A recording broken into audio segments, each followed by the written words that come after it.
I've raised your kids kosher and all but by myself. I've put up with your suicidal drinking, your compulsive gambling, your silly platonic affairs. You owe me, Herman. Don't ask me to give you poor Sarah's seal of approval. Why do you put up my missioners? My movie star looks or my diplomat's charm?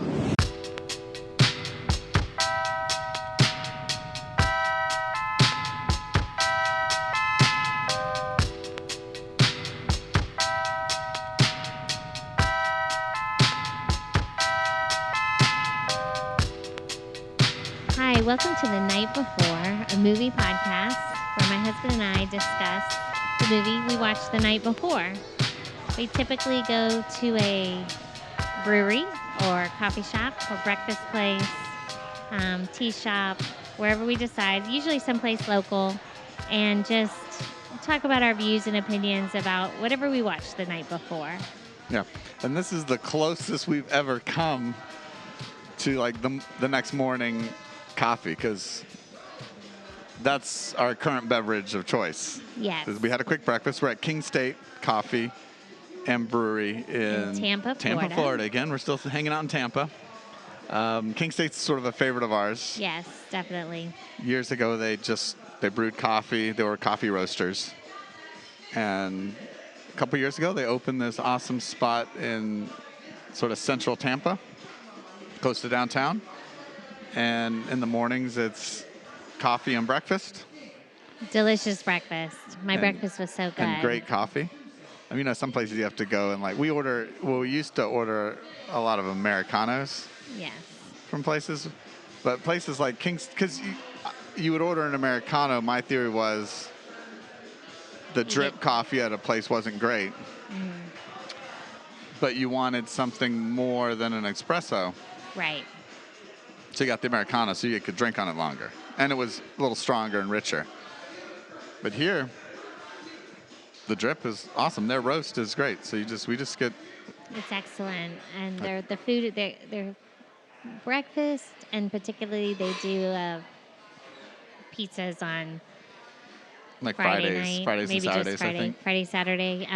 It's really good, too. So that's kind of our favorites here. And they brew their own beer as well. And they brew a pretty darn good beer. Yeah. So our first two episodes, we were in a kombucha shop and then a brewery, exclusive, nothing but a brewery. But originally our concept, as we always have talked about in our first two episodes, was to go talk about the movie over coffee the next day, because that's where this idea came from. And eventually we'll get over the explaining our reasoning for sitting in public and talking about our movie watching. And as always, we're just talking into some mics amongst people making and serving coffee, making breakfast. So there may be some extra noise in the background. It's a Sunday. People are brunching. I saw a couple brunch hard bumper stickers in the I break for brunch in the parking lot, so we know love it. We got some serious brunchers here today, and we're just nestled here in the corner to do that. We try to put some pictures on Instagram, either letting you know what movie we did watch or about to watch, or where we're going to be hanging out, or just to see if you want to check out the space, because even though this movie film show, it's also somewhat of a very brief foodie restaurant. Yes. Well, it's more like hang out, like you said, coffee shop, brewery place. So we always post a few pictures of where we're at for the day.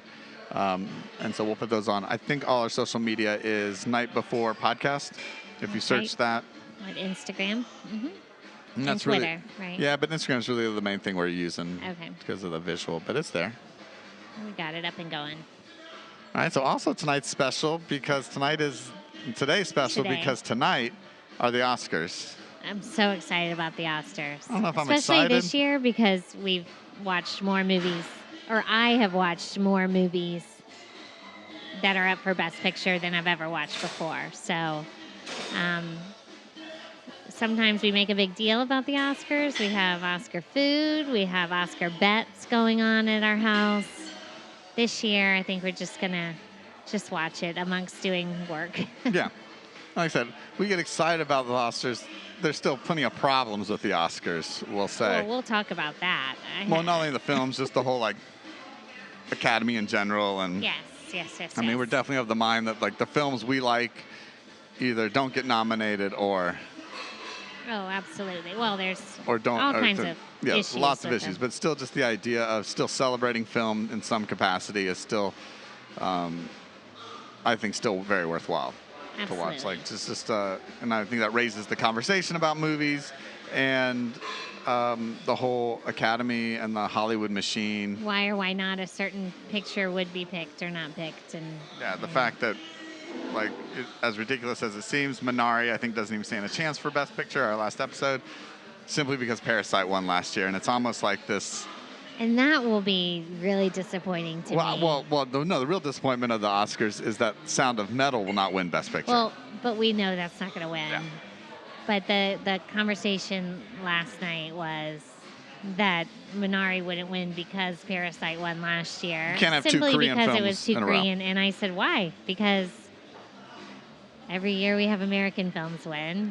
We never say we can't have two. Well, because like in all American things in films life, win and- no, because like on all things in life, it's like, they're like, we got to spread the wealth. This person won last time, so we can't let them win It's again. more of a show than what's really. We got to make sure this really person worth. gets represented. So it's like, and that's the problem with the Oscars is that kind of yin yang between like, we're going to do a better job. But then there's things like directors who've directed a long time, and then they get an award not for their best film, but because they're due. That's Because what I they're mean. Because they're due for a win. They never got their gotcha, win, and who gotcha. knows how many more movies they're going to make. Right, Like I said, the Oscars itself is just problematic. We'll talk more about the problematic nature of it as we get along. 'Cause Yeah, I 'cause definitely have more to say about that. We'll see. As in regards to the movie that we are going to be discussing that's up for bid. And speaking of movies and the Picture. Hollywood machine and the white elite, as we're dancing around, Absolutely. and how movies get made, the white male elite. We watched the movie Mank last night, We did. directed by David Fincher, written by Jack Fincher, his father, who is We now did. deceased, and a movie set in the 1930s and early 40s about Herman Mankiewicz, referred to as Mank, and his writing of Citizen Kane. Arguably, as some have said, one of the greatest movies ever written, one of the best scripts ever written. Orson Welles directed and co-written, quotation marks. Co-wrote. Yeah. So Mank, what'd you think? Well, I'm going to be perfectly honest. Perfectly honest. I did not like it at all. I knew this was coming. I have thought about it overnight. Of course, I've done a little bit of research, trying to find, I guess, what I should like about it and see if I agree. Can't find that. And I'll tell you why. Here's my thoughts. First of all, I think it's made for people like an elite niche of people that understand Hollywood and politics and all of that in the 30s and 40s. I do have to say, it doesn't explain a lot in the beginning. You get very lost. I was very lost, confused. Jesse would say comments here and there, agreeing with or understanding, and I would be like, okay. I have no idea. I eventually got along with the plot. It kind of came together for me. The plot was very difficult for me to understand at first. And that's me. I know you have a completely different view. You do? Well, let me ask you this But I question. could not also, even if I don't like a plot or not particularly liking the movie, I could usually get into certain characters. I could not get into any of the characters. I could not empathize with any of the characters. I could not find that I really enjoyed any of the characters. The closest character I could come to slightly enjoying is the assistant, the woman who is typing the novel or writing, whatever you call it, for Mank. Yeah, she was transcribing his script Um, as he was, because at this time Mank was bedridden from like a broken leg. He had gotten in a car accident recently. right. And was also, though it wasn't really the case, he was also detoxing from Right. his sort of extreme alcohol consumption. And I enjoy movies about that. You know, I but it still wasn't- couldn't empathize but it with wasn't him at a all. movie about. I couldn't care about any of the characters too much. Like, the movie didn't make me care about any of them, really. So let me Any say of this. them. Well, I agree with you 100%. This is a movie made for a specific audience, and which Right. is people who more of a film history background, Right, yes. and sort of know the history of Citizen Kane, Orson Welles, and even William Randolph Hearst, and the whole newspaper. So would you venture to say that's not a huge portion No, of... no, it's not a huge I mean, audience let's think of either. just people in general. Well, so even, that brings even highly intelligent So that people. brings the bigger question, right? Because I think even on Purple Noon, we talked a little bit, at least I know I mentioned, how nice it was that the audience was given the respect of, hey, we're not going to spell everything out for you. Right. Like, there's always this argument of, should movies, there's always this two-sided, there's always these two-sided extremes to movies, right? It's either they don't tell me enough, or they tell me too much, right? Well, Purple Noon had just the right amount. So yeah, so you're looking for the right bowl of porridge. It just went so quick. There's name dropping without A lot of name dropping. So much name dropping that it's like, okay, I've semi heard that name before, but I don't even have time to figure out who it is unless I pause the movie and Google search it. I think there's something to be said for laying some sort of groundwork. Yes, yeah. But there's definitely a heavy element of, we respect the audience watching this, that they will either follow along enough or they know enough. Because I will be honest, nothing irks me more in films when they introduce something or a character or something that happened, and then near the end of the movie when they're wrapping things up, they have to flash back to those other scenes or that person's face so you remember like who they're talking about. And that's always a bit irksome. This movie is a bit more extreme. I will say this, the first hour, It was rough. you're just like, I'm not 100% sure what's going on. At all. It moves quick. Well, I'm glad you felt that way. I I didn't know you yeah, felt I'm that not way gonna say it because moves- you kept saying little comments, and I'm like, he's totally into this, and I am totally lost. That's how I felt. Yeah, I don't say it moves quick. It's jumbled. It Right, moves around a yeah, lot. It yeah, jumps yeah, around yeah, a lot. yeah. And it jumps between the past and the present. It tells two stories at the same time. The current story of I got that Mank in part. bed. Yeah. And then sort of the slow story about how he got, not to the accident, because they tell you that right away, but how he got to sort of his mental state Right. of his alcoholism kind of taking over, his frustration with not only Hollywood at the time, Paramount Pictures and MGM, but also the control the newspaper was into like local politics and how that was also being used, how Hearst was also using that, and to even started rumors to go towards the presidency and kind of messing with that. There's a little bit of sprinkling of politics of the time. I think more than sprinkling of politics of the time. Well, there was a big chunk, which I even felt was a little unnecessary, about the whole election of 1934, which I felt, of local election in California. Yeah. Which I thought was a bit too heavy-handed, but even maybe a little bit in there to appease sort of modern audiences, like, For like the fake look, news oh aspect. look, fake news. And I think I did make the snarty comment like, oh, fake news, because that's in there when Hearst and them are using. That's trying to relate to modern day, but it really still has no relevance to. I didn't feel like it had a relevance to like today's culture. Well, I mean, so I think one could stretch and make an argument that there's a section of the film that you would say, oh, that's relating to the Trump era. and some of the Trump issues. Right. But I think to even bring that into part of the conversation of Mank does Mank a disservice and detracts what it's really trying to do. Right, exactly, for sure. So I wasn't even interested in going down that rabbit hole. At all. Oh, yeah, by the way, we're at King State again. We are the rocking here. We love, one thing about King State, the music's the loud. music is loud. The music's and it's good. The good. music's It's always good. loud. But if it's going to be loud, it should be good. I kind of feel like dancing right now, but I'm not going to.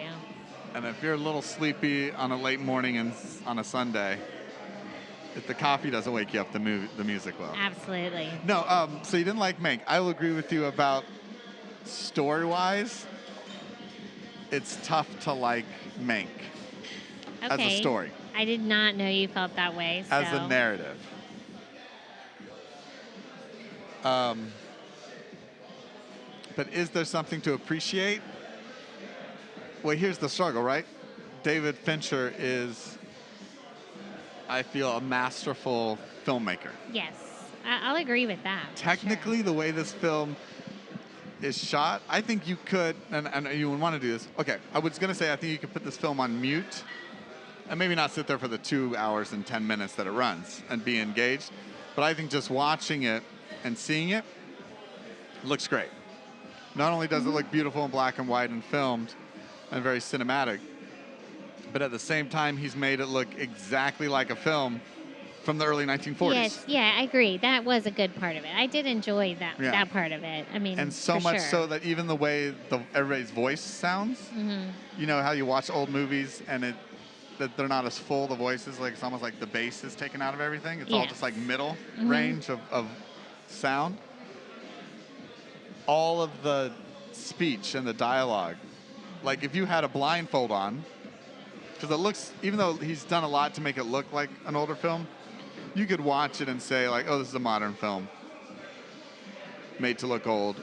He does little scratches. He puts the cigarette burns constantly in the film where they switch reels in the old days, like he told us in Fight Club. Right. And it even does like the jitter, like the old days when we used to see movies in the theater. The youth today would not know this, right?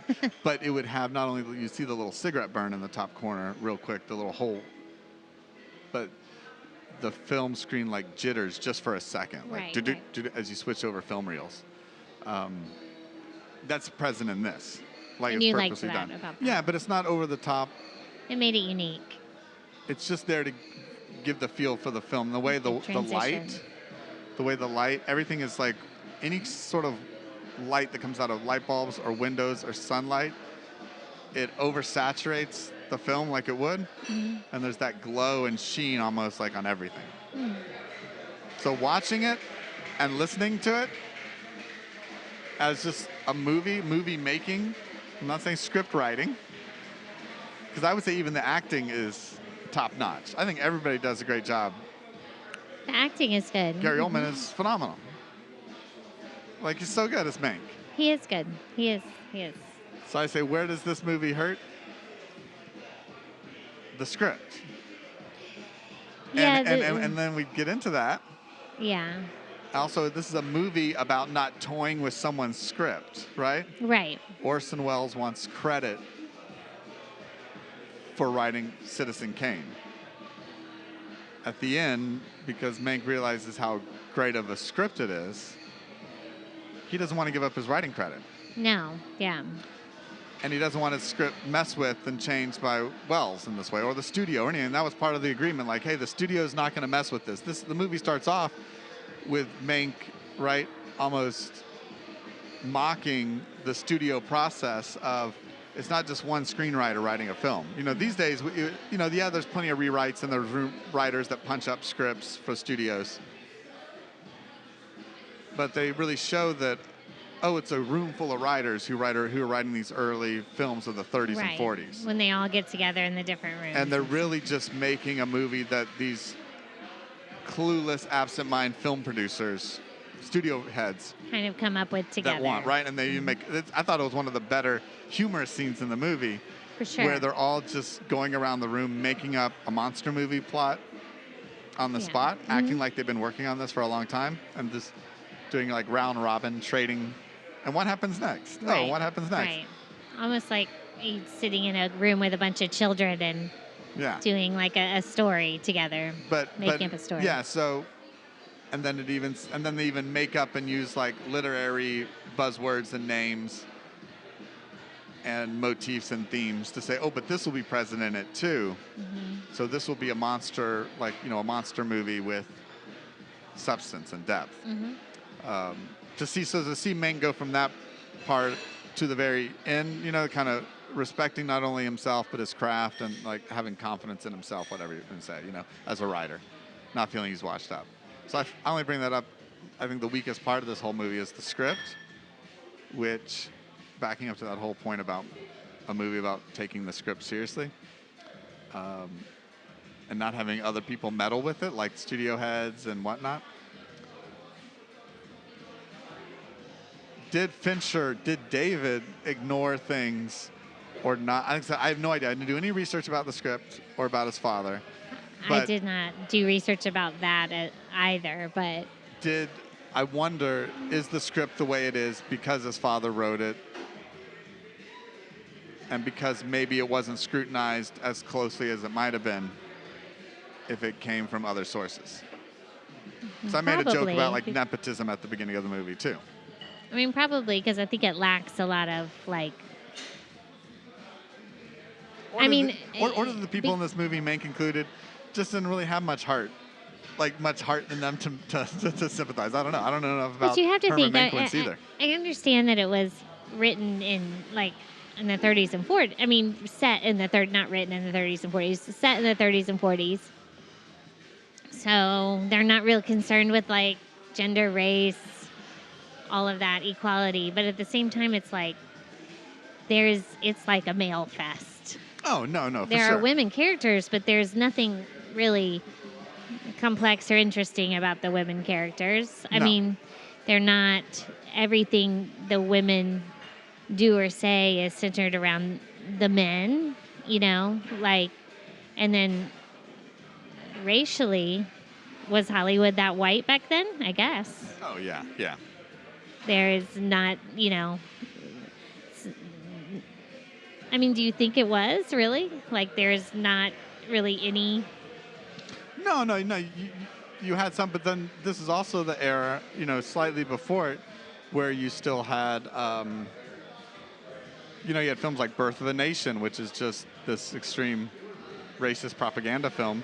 You had, blackface was still, it was more used in things as well. Right.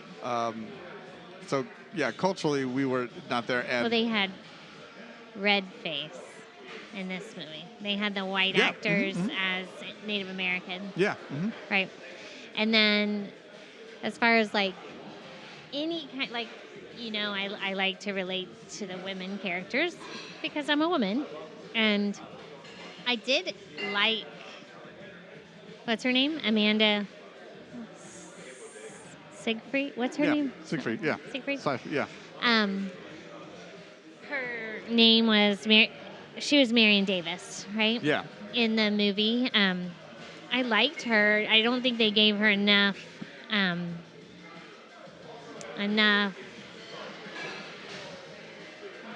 can't think of the word depth, I guess. Depth in the movie. I mean, the closest you could come to empathizing with her was when she says something like, I wrote it down. Sorry. I live in a fishbowl, but I live in a fishbowl, but I can have everything I want, which is sad, Yeah. in a sense of like... Which I thought was interesting, too. They were having that she was having that conversation with Mank. With Mank, after. When they were also, like, walking around his, like, menagerie of, like, monkeys in cages, elephants, zebras. And she's saying, giraffes. I live in a fishbowl. I can have anything I want. But I also, like, leaning towards, like, she's yet another prized possession of hers. Yeah. Waymate's hers. But then that was it. She doesn't really ever seem too upset about it. I mean, she doesn't. You never see too much emotion in the women characters at all, or any kind of. No. They all kind of get like a scene. Right. Right. She gets that. She has a little bit where she talks about, like, yeah, this is my life. I get, I get good. There's the good and the bad. She also struggles with, is she a good actress or not? or is she just getting roles because? And then of- I'm still trying to figure out the it just popped in my head when they're all in the office. You know what I'm going to say? Oh yeah. The woman sitting there almost naked Mm-hmm. with just things around her nipples. Yeah, she has like pasties, but they're all But glittery. I thought at some point the men are going to say something, or there's going to be a reason that that's happening. No, yeah, Mank But there's introduces. not. There's it's when no Mank's, reason. It's when Mank's brother shows up. There's just And a room full Mank- of men with a woman Yeah, with and they're almost all- no and they're all- clothes on but typing. they're not even working on writing at that point, right? That's early on. That's right before that scene where they go and pitch the made-up movie that they've act like they've been working on this whole time. But what are they doing in that room? It's the boys' club. Mank is the center of that attention. They're making bets on how many times like a coin will flip, like land on heads or tails. They're all joking around, smoking and playing games. I know, but what was her purpose? That's my point. Her purpose was just to be. Her job was to type. Okay. Because they would What spit they out. were saying? They would spit out their idea, like Gotcha. what we see later when Mank is bedridden, and he's Right. talking about But his this script. woman had no clothes on, No, I know. and they're in No, a public place. they're in their office. In I the know. office, But yeah. what I'm saying is, it's showing. Yeah, like you said, it's just the boys' club. It's just a male-dominated industry, and that typist has also been ridiculed and just part of that whole situation. She's yet another game in that. And she so, says nothing. She doesn't have one line. No, in no, the she doesn't say a whole word, movie. and that's what I'm saying. Even when the brother shows up, Mank introduces everybody in the room except her. He doesn't even say her name. I noticed that. So that's what I was saying was. Right. That's just to symbolize, like you said, it's the boys' club. Women aren't valued in this industry and profession. I mean, Right.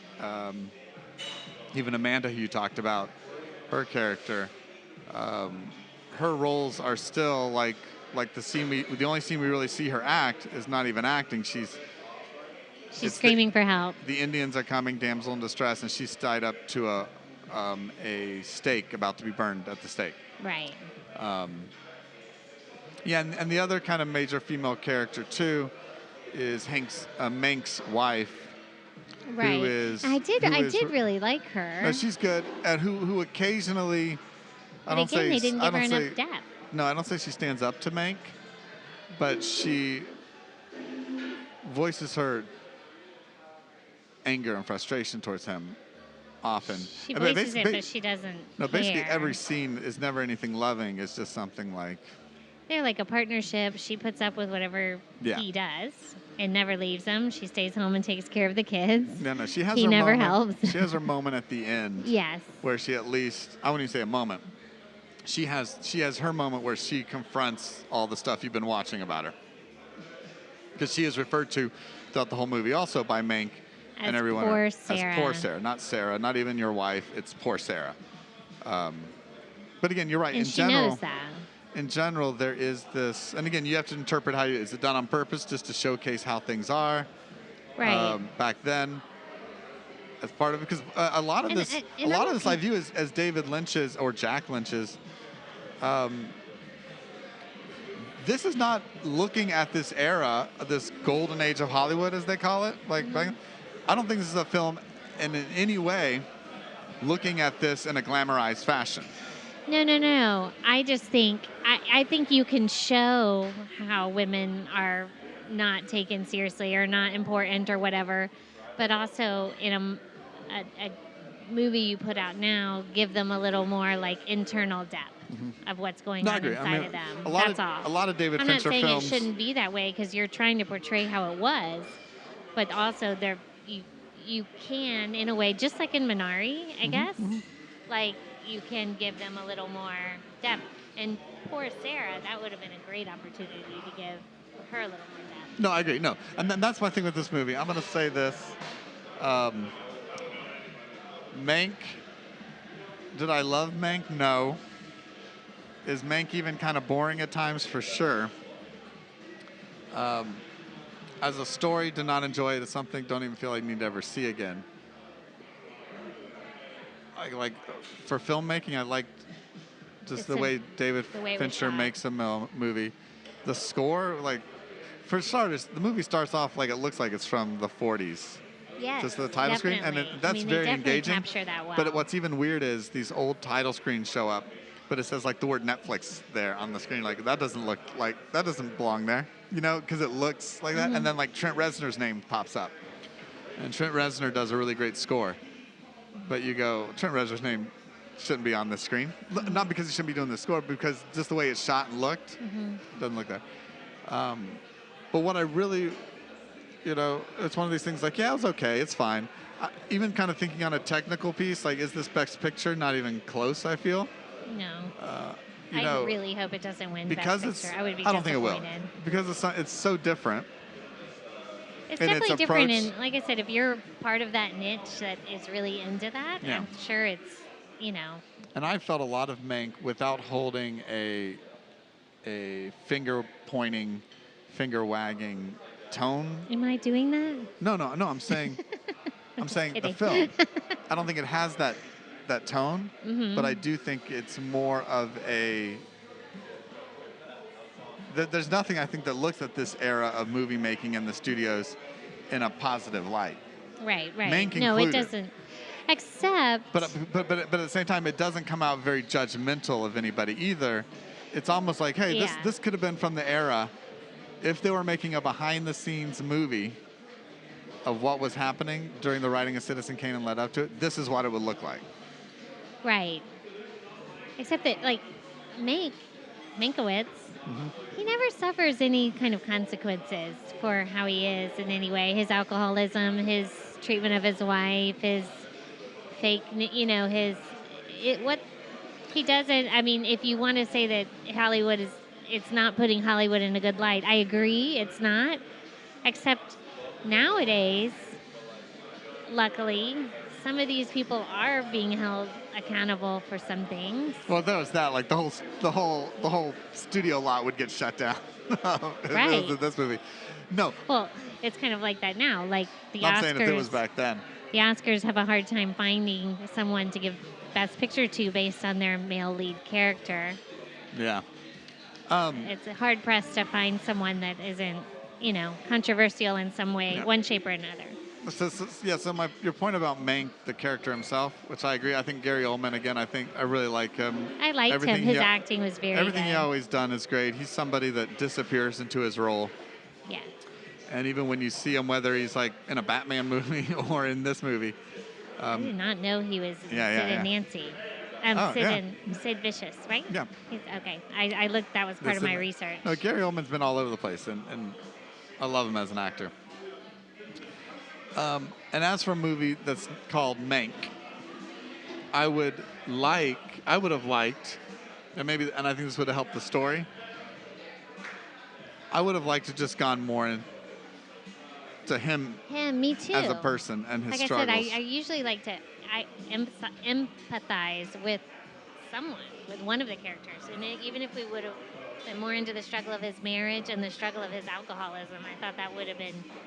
And just the struggle of him in Hollywood, I think that would have been more interesting. And I'll be honest, I feel the only thing, and then maybe it's the thing that appealed to most people, that I feel was probably the more tacked on part of this movie, that maybe was changed from an original script. That last 20 minutes or so is when it really does a shift more towards Mank and the script, the finished product of Citizen Kane and his battle with Orson Welles. Right. And that whole piece, and what he really wants. And this idea of understanding that maybe he is a good writer, like he's not washed up or whatever. Mm-hmm. That does feel a little out of place with the rest of this movie. Mm-hmm. But I think that might be a thing that resonates with more people as well. And that's, when it got to that, I go, oh, that's really what I wanted, not the history lesson of this era of film of Hollywood. Yeah, 100%. I want to just give me the more biopic about Mank. Mm-hmm.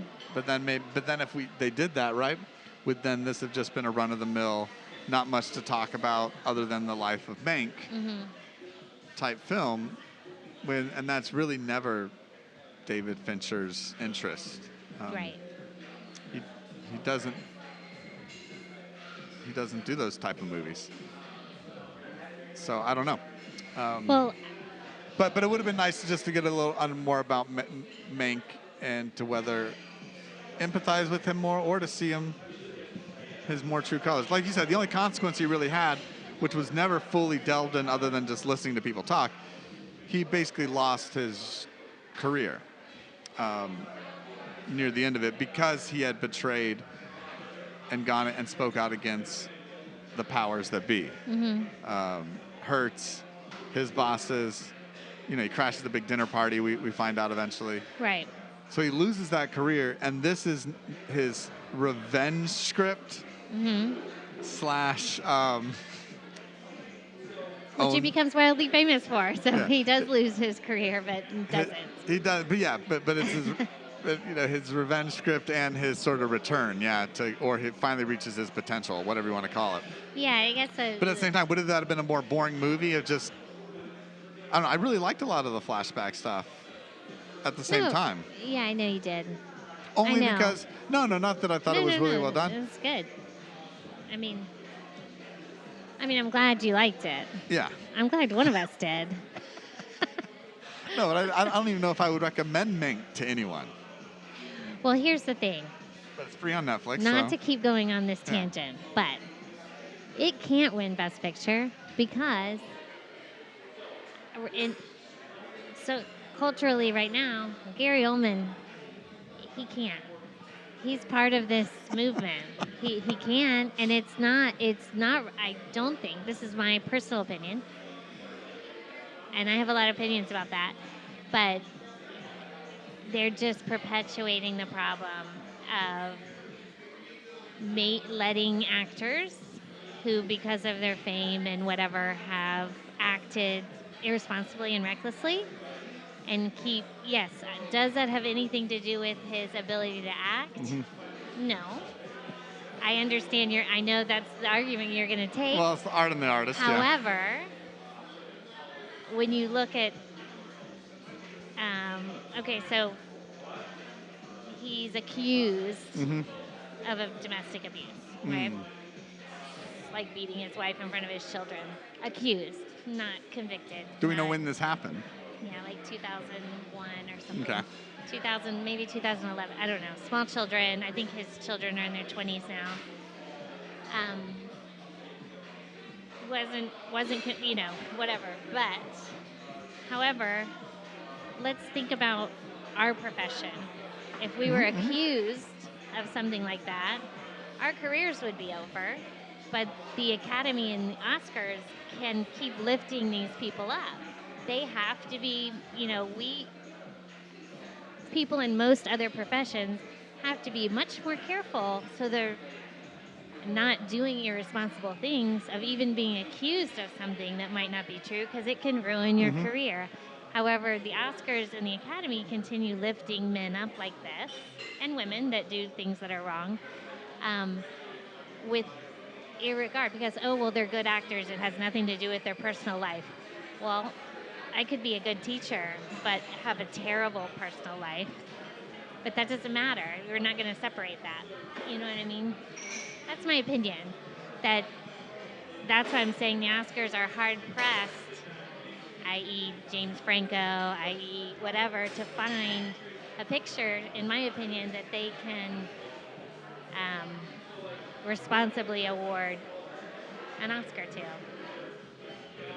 That's my opinion. I'm not saying I think he's a celebrated, wonderful actor. I'm not saying that. I'm just saying if we're holding them in this light and boosting them up, that we should be boosting people up that are using their role responsibly. No, I agree. But, I think there's bigger issues, too. I mean, and it's not just that incident. He has other things, like he's coming, again, into the spotlight now, when people are less afraid to bring things like that out. That is disappointing. No, of course. Hence, he could use his personal alcohol battle as an excuse for some of that, but it's not really an excuse. I hear you. I don't know. That's my opinion. Well, it's a bigger. I think it's also a bigger question of one. Could these films get made without certain people, and that's the struggle. True. You know. I mean, he plays Mank very well. But No, and yes, that's so the thing. he And is then the perfect sometimes- actor for Mank, probably. And then Yes. sometimes is there a thought in the person's mind like this guy is the guy? Of course. And Absolutely. And again, that's my point with Fincher is I felt nothing was glamorized in this film about that lifestyle. Mank wasn't selling, and I said maybe the only thing not glamorized is the fact there was no consequences. Typically, I mean, no, pretty but in real life there was no consequences for Mank. much. Right. So I mean, this is not a fake story. It's not like, as I'm saying, the worst he got was he lost his job and had to get a different job. Right. And then he got an Oscar for it. Like, he got an Academy Award. I mean, his wife could have left him or something. No, like, but that didn't happen. I know, it didn't That's what happen. saying. I'm We kidding. Can't make up, that's my other problem, I too. understand. We can't make up I consequences. got it. So We all can't in make up all, for consequences. I think When consequences weren't there, and to your point, I agree. when we were in a society that wasn't as critical. So to me, wasn't as that critical. movie, because of all these things, is not relevant in today's culture or to me at all. It's not relevant at all. Which Well, to me, that brings up a bigger question then. Is that, do films need to be relevant to today? I'm not saying it's a yes or no answer. I think it either needs to be relevant personally or culturally to be able to connect with it in some way, for me, personally, to enjoy it. Yes. If I can't connect with it on a personal level or culturally of what's kind So of... my question is, on a personal level, so like a in story. any way, even just a character or something. And I think that brings to your point at the very beginning of the movie. This is for, at the very beginning of this, you said this is for a small niche of a people small who niche of understand. people who understand and celebrate. And I think that's where lines get blurred too. And not to ever like end a conversation, it's like also understanding of, this isn't the movie for all people. Because I feel the people who see it, they're also not going to get who are into that niche, they're not going to get a love letter to the old talkie movies of the 30s and 40s. They're going to get something that's a grimier look at what it was behind the scenes. It was not a inclusive environment. It was not a people. It was not redeemable individuals. It was about money and influence of the things you wanted. And anybody who didn't fit into that, we're not a part of it. So I think that's the point of that movie. So I think somebody, and I wonder, older generations who grew up with that film or appreciate watching the old Turner classic films, I'd be curious. Like my dad? Yes, I would be curious of their take on it.